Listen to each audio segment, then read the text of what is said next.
5 years ముందు కష్టపడి government job తెచ్చుకుందామని పెళ్లి చేసుకుందామని వెయిట్ చేస్తున్నాను. 5 years ముందు 2019లో జగన్ రెడ్డి మేనిఫెస్టోలో ఇయర్లీ జాబ్ క్యాలెండర్ ఇస్తాను, January 1st ఇస్తాను అని చెప్పాడు.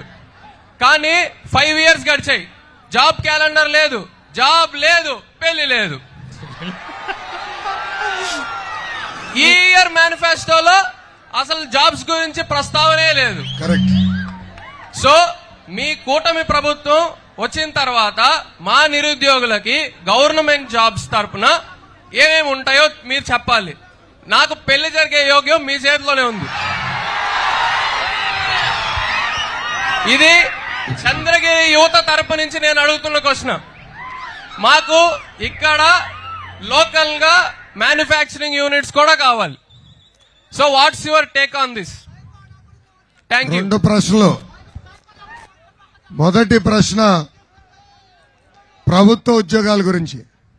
నా స్పీచ్ లో స్పష్టంగా చెప్పా, మన ప్రభుత్వం అధికారంలోకి వచ్చిన తొలి సంతకం మెగా డిఎస్సి పైన ఉంటుంది.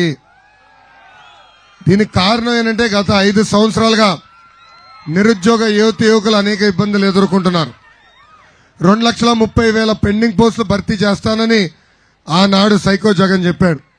ఒక్క పోస్టు సరిగా భర్తీ చేయాల. ఎన్నికలు వస్తున్నాయని హడావుడిగా ఈరోజు గ్రూప్ 1, గ్రూప్ 2 నోటిఫికేషన్ తీసుకొచ్చారు.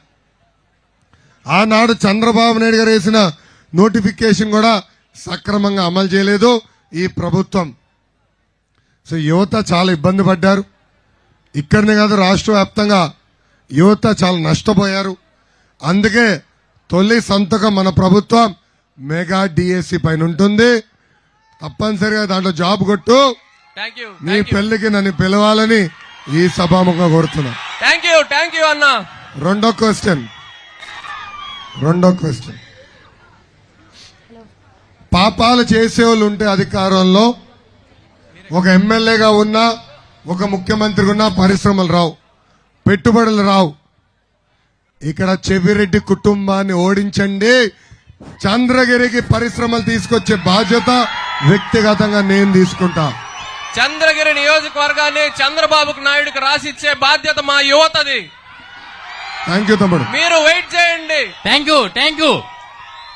కంపల్సరీగా ఈ ఎలక్షన్ తర్వాత ఆయనకి పెళ్లి అయిపోతుంది. నెక్స్ట్. ఓకే సార్, మా యూత్ తరపున ఇంకో క్వశ్చన్ సార్. అది చెప్పమ్మా.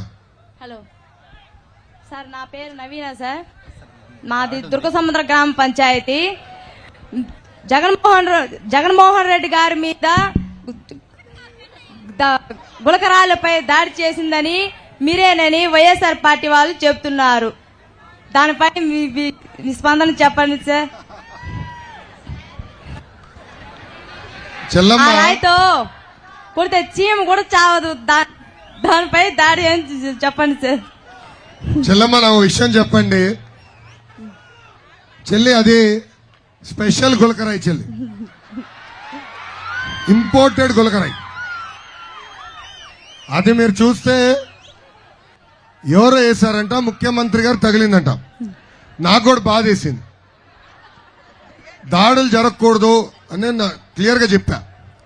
కానీ అదే క్షణం ఆయన దగ్గర నుంచి వెళ్ళి పక్కన్న వెల్లంపల్లి శ్రీనివాస్ పైన ఈ కన్ను పైన పడిందంట. దెన్ మళ్ళీ వెళ్ళి ఇటు తిరిగి ఈ కన్ను పైన పడిందంట. ఇట్లా 3 తగిలి పడిపోయిందంట గులకరాయి.